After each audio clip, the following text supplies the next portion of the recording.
Happy Black Friday! I hope if you're the shopping sort, you're getting all the deals. Anyway, I'm Kate Trinko, and today we're not going to have our usual headlines because I decided that asking the Daily Signal team to work on Thanksgiving would be a Grinch move. But we do have an interview I did with Robert Jackson about an exciting group of charter schools and how they're aiming to make education about the whole person, not just learning random bits of knowledge. As always, please leave us a review or a rating if you're a fan. Now on to our interview. Joining us from the Heritage Foundation's President's Club meeting is Robert Jackson, the Chief Academic Officer of Great Hearts Academies, which has 28 charter schools in Texas and Arizona. Thank you for joining us. Thanks for having me, Kate. Could you tell us about Great Hearts Academies? I'd be happy to, and not to be priggish, but we have 30 academies. So I've got to update. You need to update your website. Right? It's all just happening live right here. That's great. So, yeah. So Great Hearts began as a variant on a private school model that was very popular, is very popular, I should say, the Trinity schools. There are 3 of those in existence, and they've been at it for nearly 30 years. This private school model was of great interest to a group of families and professors in Tempe, the area where Arizona State is located, back in the mid-90s. They were going to try to bring a Trinity school to Tempe, to Phoenix. Turned out they couldn't figure out the financial model, and so coincidentally and rather auspiciously, charter laws had just been passed. They figured that if they could take the private model and strip it of any catechesis or any sort of religious instruction, they could offer the academic model to students as a prep school charter option. And thus was born the school known as Tempe Preparatory Academy, still in existence today. From that humble origin, the leadership of Great Hearts was essentially formed. Many of them were trained at that school, kind of learned the ropes, understood the craft of teaching and leadership, really, of schools. And in 2003, a second school was launched, which became the founding school of Great Hearts Academies. Veritas Prep was formed in 2003 with 120 students in 3 grades. So if you can imagine, roughly 3 cohorts of 40 apiece. And then each year they would add a grade so that eventually you had a full prep school, grades 7 to 12. Again, this was the model that they had adapted, right, under charter laws and with that private school, prep school model. It was premised on, Latin grammar study, language study, heavy language study throughout. And then, of course, the full complement of math and science and fine arts. But the signature course of these schools was what is referred to as humane letters. And in a humane letters course, which is offered 2 hours a day from 9 to 12, grades 9 to 12, they will read great books. They will read great books and conduct seminars where they're discussing the text. So essentially, you have to come to class prepared because you have to have read Billy Budd, right, before you enter that 9th grade classroom and have a conversation about the drama that's unfolding in the pages of Melville's novel.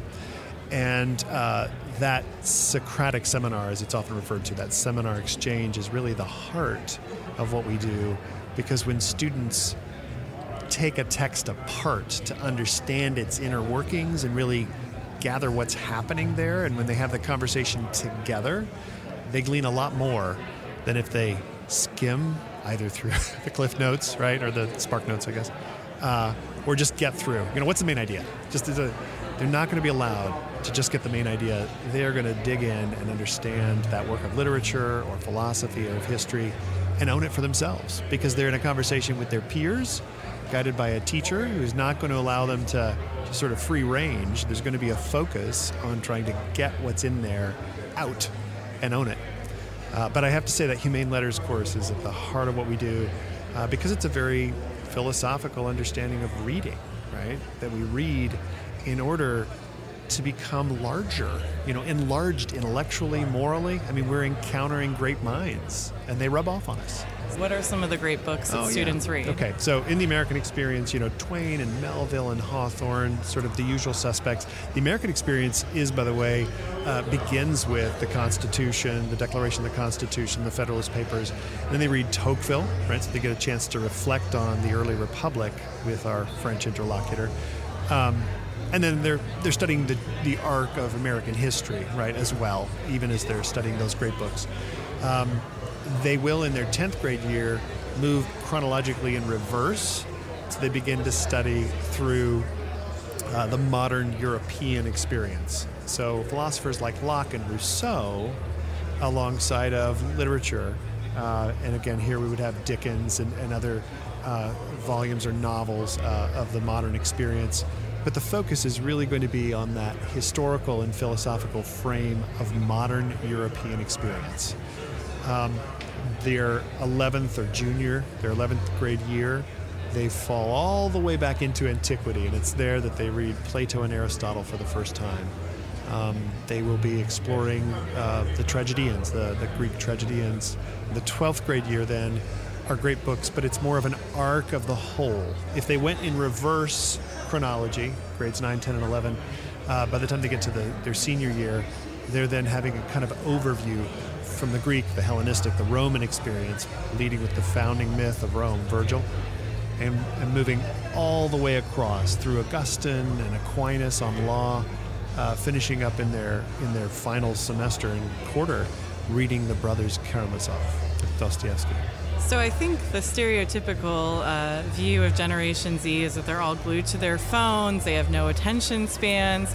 How in practice do these classes actually work out? Do students show engaged? Does it sometimes spiral off into nonsense, or how does it go? No, they do engage. In fact, I would have to say perhaps more than you would expect from a generation that has been raised on digital feed. And it's not that our kids don't own cell phones. Of course they do, right? And yes, they've got as many screens, perhaps, as their counterparts, but not in the school, and not for those 7 sacred hours. So you don't allow cell phones in the school? No. Yeah, in fact, they'll be nabbed if they pull them out. So nice. After hours, and before school, make sure you get your communication in to friends and family and what have you. But then it's you unplug for that period of time, because it's important for us, I think, not in a curmudgeonly way, right, to sort of tell them that they have to unplug, but perhaps more in developing habits, right? We are very Aristotelian in this. Aristotle told us that, habits are everything. I mean, essentially they are our destiny.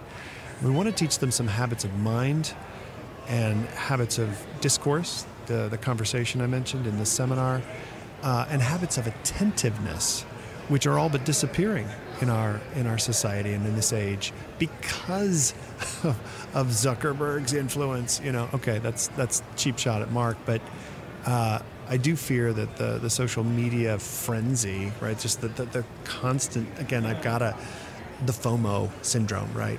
Fear of missing out. I got to be there. I got to see the action. I got to be where it's at. We're taking them to distant shores, right? Realms of gold, as the poets put it, that are absolutely engaging, but they have to develop a habit of appreciation for that, of a recognition that it's going to take a little more energy than just the swipe on my phone. So we do get them engaged. I mean, it's pretty remarkable what you will hear 16, 17, 18-year-olds say in our schools. Yeah, they'll read Aristotle, as I told you, the Nicomachean Ethics in 11th grade. And you'll have them really trying to parse his understanding of what it means to be happy, in Aristotelian terms, right? This is fullness or flourishing or, human excellence. What is virtue? And how do we find or understand this mean? I'm confident at more than 50 years of age that most of this goes over their heads. The depth of Aristotle, the depth psychology, if you will, of Aristotle is something that you probably have to be 40 or 50 and have some life experience to really process. However, they're wrestling with it at 17 because they do want to understand what it means to be happy, right? They want to know what it means to have true friendship. And Aristotle's got some pretty good starting points for that. And I will say, as someone who read Aristotle in high school at the time, I was very confident I understood it. I now have some doubts on that. But Yeah. You can go back to it, right? well, but that would require my own phone addiction ending. But to switch gears a little bit, so you advertise that you're tuition free. I assume that's because you're charter schools. How does that work? Is the government funding it, and is there government control that you then have to deal with? Yeah. So charter schools are, by definition, public offerings. It's an arrangement with the state, and I think the vast majority of our states now have charter laws that make this possible. An organization, families, and others will come forward and say, we want to contract with the state, right, to provide education for the children. We will have to meet whatever minimum requirements, standards, right, the state sets for schools, but beyond that, we are given the autonomy to deliver a form of education that we think is suitable, right, and beneficial to our students. So the contract with the state requires, again, an acceptance of certain limits, but with it, per pupil funding, right? So the funding that would otherwise go to any other district school down the street is apportioned, by the way, at a discount rate, right? We don't even get the full amount. Nonetheless, in a rather austere environment like Arizona, we might get $6,500 per pupil, and when possible, families do step forward and actually make additional donations because they love what their children are receiving at our schools. So it is publicly funded in that respect, right, in the same way that any Arizona or Texas school receives per pupil funding. But again, it's in a slightly different track, and we don't have to go into all the details there, but a charter school, being a public entity, receives public state funds, right, to support it. Okay. So your website states that you form hearts and minds, and I was curious about the claim that you form hearts. How would you say you go about that? Okay. And why is that important? Yeah, well, it is crucial because I think we live in an age, and it's been this way for some time, where we think of the intellect or the mind as somehow distinct from what we're calling the heart. It's just the most easily or accessible English word. As you probably know, since I understand your pedigree, the Greeks had this notion of spirit or thumos. We're trying to give shape to the spirit. We'll call it the heart for today, because it's from there, the sort of seat of emotions, that the intellect will make a determination as to what it will pursue. There's a sense in which we want to form hearts or spirits because we know that's the real engine, kind of the mainspring, if you will, that drives us to do things. You know, the things we love. We don't have any trouble getting up and reading extensively the manual on the motorcycle if we want to fix it so that we can go take it for a spin, right? If you love it, you're motivated. Your spirit is driven to pursue it. We are trying to provide a form of education where our students' loves, right, are tapped into. They begin to learn to love what is true. They are drawn to what is beautiful. They recognize that goodness is desirable, and they want it for themselves. And to have a mere intellectual conversation about knowledge or knowledge domains or content leaves something's missing, right? In the long run, if you're just reading a text or just studying a subject in order to pass the exam, regurgitate what you need to know for the examination, and then move on, it won't stick, right?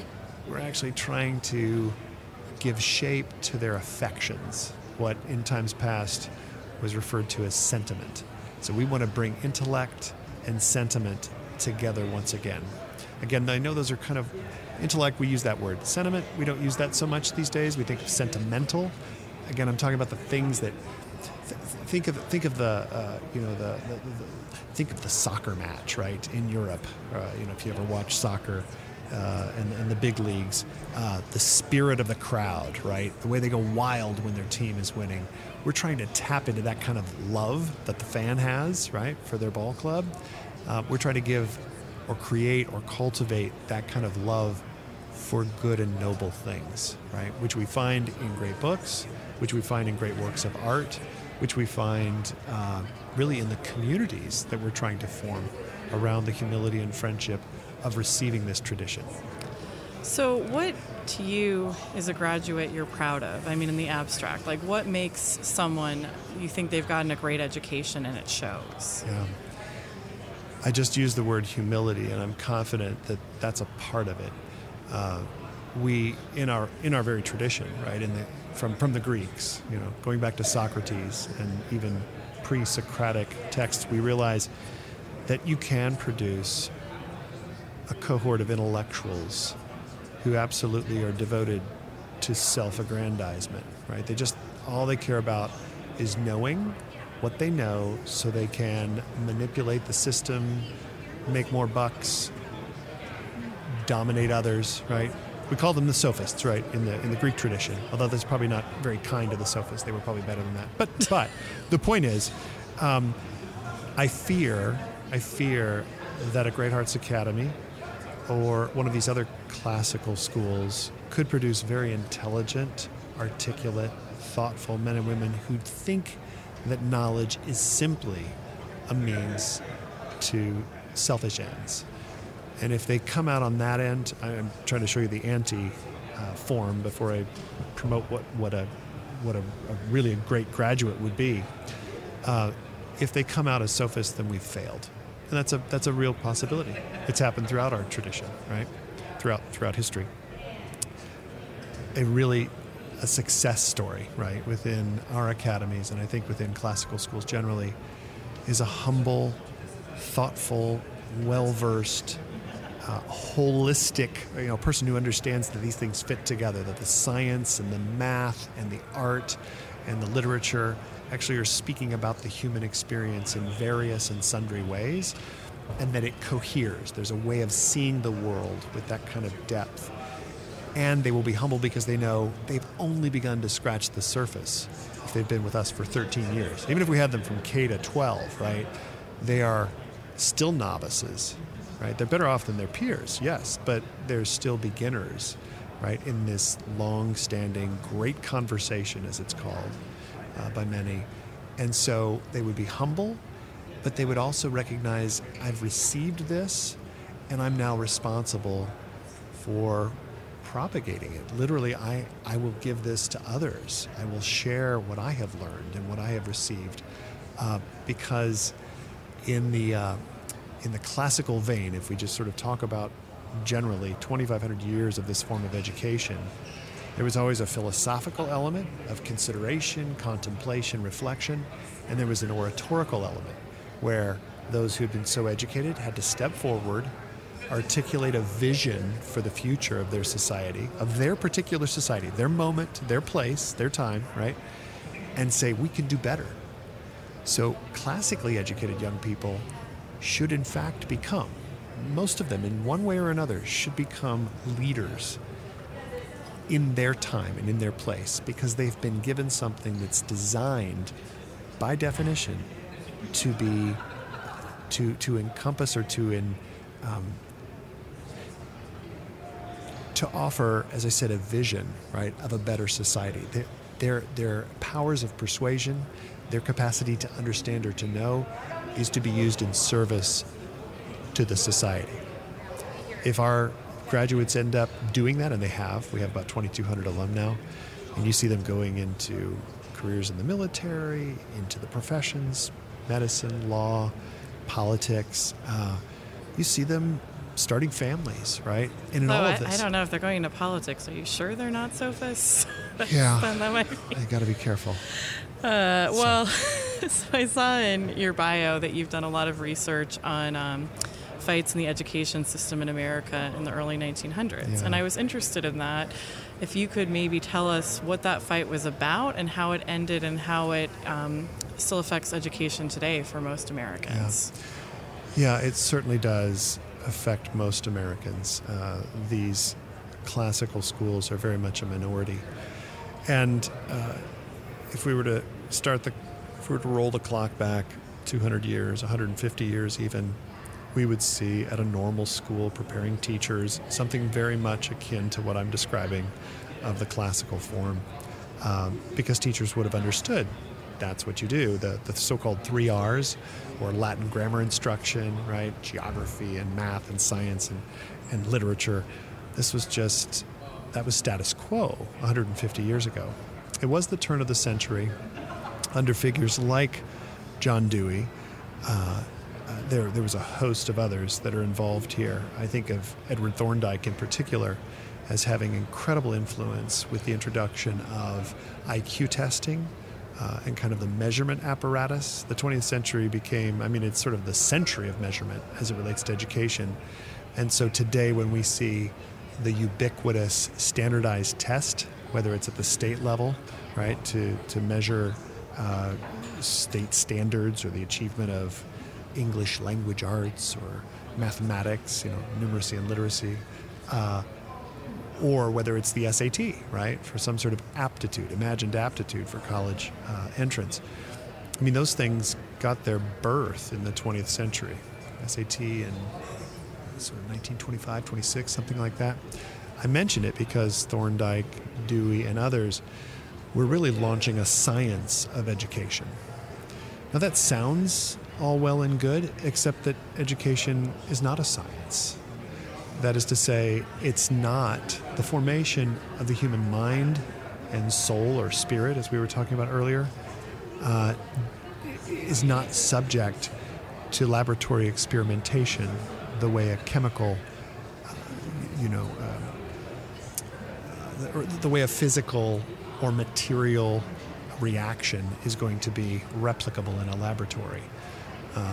Human beings, the process of learning, given everything we can learn from cognitive science and psychology, it's still a very messy business. It's still saturated in language. It's still essentially mimetic, by which I mean imitative. Right? We learn the arts of language and the arts of mathematics and even the skills or the techne of a particular science by apprenticing to someone who's done it and who knows what they're talking about, right? Students learn by that imitation of a teacher.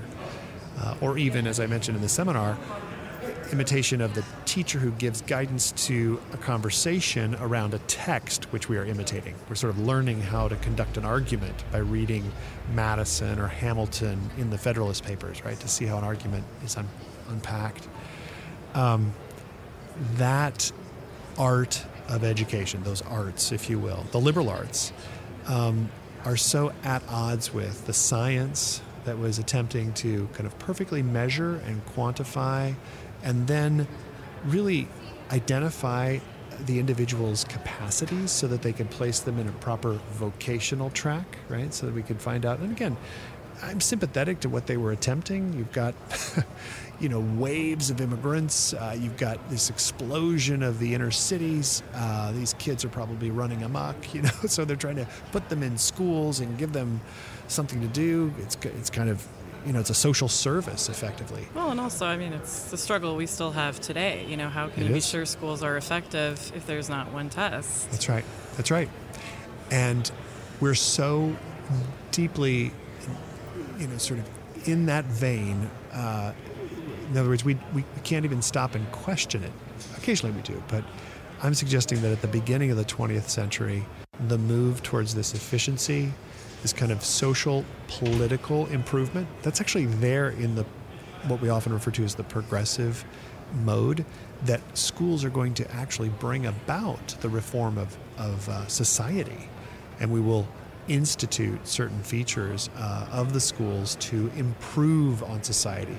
And so at the low point of this work, or one of the low points, hygiene and think of all types of activities, life skills they were referred to in the 1950s, are the result of this trying to turn education into a smorgasbord of skills given to students through the schools, through the institutions of schools, as opposed to thinking very closely and carefully about the arts of language, right, and mathematics and the sciences, as the liberal arts, as the fundamental or the essential thing that schools were to give to students. And so I would say what we're living with, what most Americans are living with, right, these liberal arts schools are pretty rare. Liberal arts K-12 schools are pretty rare. What most Americans are living with is some version of the progeny, the intellectual or institutional progeny of a progressive turn where education is fundamentally about a science measured for the purposes of social reform, so as to equip the next generation with skills. And I'm not talking about language skills per se, right? Just sort of give them what they have to do to get the job. I mean, how often have we heard college and career ready? Right. I mean, that's just a mantra. And I'm thinking to myself, what do you mean by that? Or creative thinking, right? Or communications. Right. What do you mean by that? If you've ever tried to dig down on some of the kind of more popular catchphrases in education, there's not much there. And if I were to say, let's go ahead and talk about what it means to think and respond critically to a particular proposition. Let's talk about logic, right? Let's talk about fallacies. At that point, most of my colleagues in this more progressive vein are saying, what? Just critical thinking, right? Be creative, learn to communicate. All of that is again desirable, but it's done by this process, this artful process of imitation to masters. So lastly, I know that you guys stop at 12th, but I'd say the college admissions scandal has shaken a lot of people and has made them question what is the state of education in the U.S. today. These universities that were seen as the top universities, apparently students were able to, whether knowingly or not, cheat and yet pass their classes. Cheat to get in, that is. Do you think that has a larger message about the state of education in the United States? And if so, how do we fix this?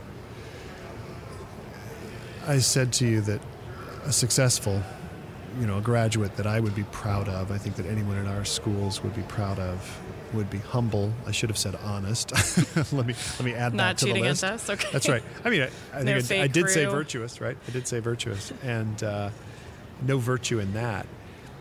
Just as soon as we're at the place where students think it's just about passing the exam or getting the admissions or checking the next academic box so that I can, pave my way, I'm back to the idea of an education that is purely for the utility. Just get me what I want. This is just it's a mile marker that I have to pass to get to the place where I want to be, which is comfortable, with a good paying job. Everyone wants a good paying job. I'm not in any way speaking ill of that. In fact, here at Heritage, I'm excited at the prospect of what I think liberal education has to offer to the entrepreneurial position that we want to encourage in our society. People who think, as we say, outside the box, right? Who are just creative and driven to think of solutions that haven't yet been considered, right? And that might well be the new thing, right? I think I think Google and Microsoft and others are now saying this. They're hiring liberally educated young people. Well, imagine if we educated in that fashion from kindergarten, not when they turn 18 and go off to college. But to the scandal, I mean, there's no integrity, right? How do these people look themselves in the mirror knowing that they rigged it and had their parents help them? Their parents were in on it too. There's no integrity. Now, I'm not going to sit here like a scold and wag my finger. I get it. That's the way of the world, if you will, today. But if these schools continue to grow and thrive, these classical schools, I know that they will produce a generation that knows the difference between the utility, because our students are getting, SATs, average SAT like 1260, average. And we have, again, keep in mind, we have 19,000 students we serve. And anyone who knows statistics knows that the mean is drawn to the extreme. So even in our extreme, that is to say, if you look at our whole population, look at that bell curve, 1260, not a bad SAT. I think that our students should come out on the far end of a Great Hearts education with an understanding that the utility's there because I'm studying language and I'm learning arguments and I know my math, and I've studied math for 7 years in a prep school. My sciences, I've studied those deeply. All of that is going to equip me to enter college. But the fact is I have to enter college on my own merits. And there's more to college in the experience of engaging with my professors and my peers than just checking that next box. I hope that our graduates will be truly reflective in their college going, their college years, and that they would know that if they were to cheat, to make entrance and to somehow succeed at the college level, they would only be cheating themselves, right? That true integrity of mind and heart would require them to be honest and to use whatever talents they have for the benefit of others. Robert Jackson, again, Chief Academic Officer of Great Hearts Academies, which has 30 charter schools now across Arizona and Texas. Thanks so much for joining us. Thank you for having me. If you're tired of high taxes, fewer healthcare choices, and bigger government, it's time to partner with the most impactful conservative organization in America. We're the Heritage Foundation, and we're committed to solving the issues America faces. Together, we'll fight back against the rising tide of homegrown socialism, and we'll fight for conservative solutions that are making families more free and more prosperous. But we can't do it without you. Please join us at heritage.org. And that'll do it for today's episode. Thanks for listening to the Daily Signal podcast, brought to you from the Robert H. Bruce Radio Studio at the Heritage Foundation. Please be sure to subscribe on iTunes, Google Play, or Spotify, and please leave us a review or a rating on iTunes to give us feedback. Rob and Virginia, we'll see you Monday. The Daily Signal podcast is brought to you by more than 500,000 members of the Heritage Foundation. It is executive produced by Kate Trinko and Daniel Davis. Sound design by Lauren Evans, Thalia Rampersad, and Mark Guiney. For more information, visit dailysignal.com.